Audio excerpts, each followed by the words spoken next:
godine ovako profilno biti.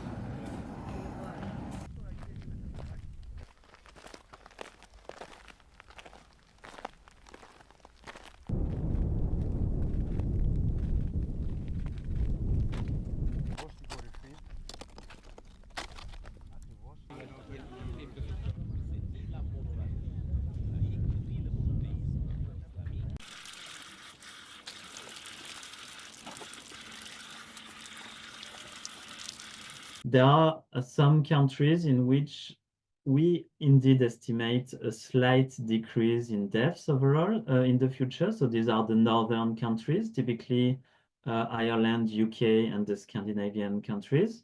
But they represent a very small part of the European population. So this is completely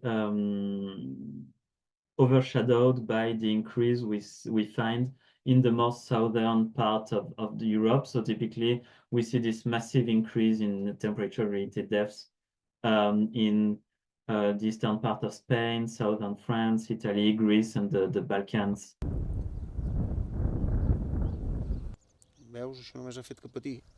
Això ara ja tindria que fer mig metre o pogut tirar amunt. Ara tot plegat neix, fa 3 mesos que és aquí sota. Allò almenys és bo.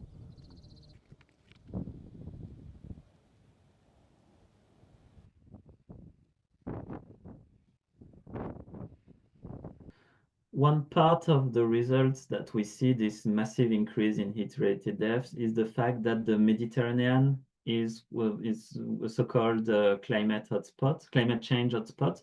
So it is a region that is warming much quicker than the rest of the world.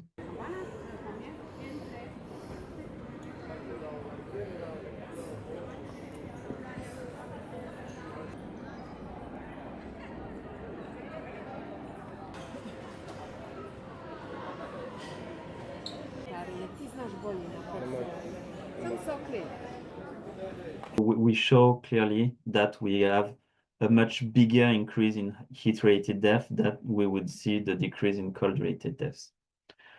And so this is what we wanted to show. And for us, it's not surprising at all, because we know that when we increase temperature, the risk of deaths the risk of death is much steeper on the heat part than on the cold part. So we expected these results, but at least now we have this study that shows it quite clearly across Europe.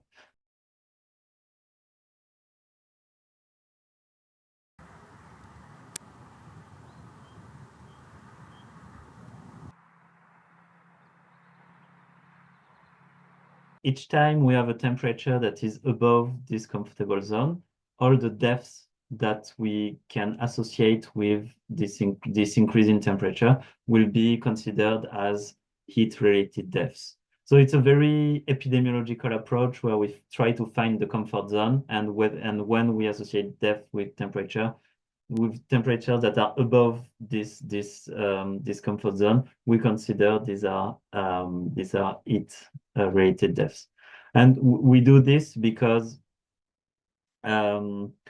the heat-related deaths will rarely be coded as such when there is a death certificate. So it will be, for instance, a cardiovascular disease, a stroke, but it will be rarely coded as heat stroke, for instance, which is quite rare in the data.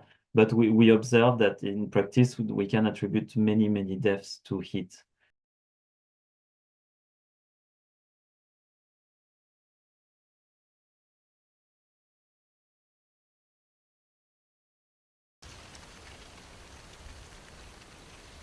It can help our politicians, the policymakers, having a better idea, saying, okay, if we don't mitigate, this is potentially what the consequences could be.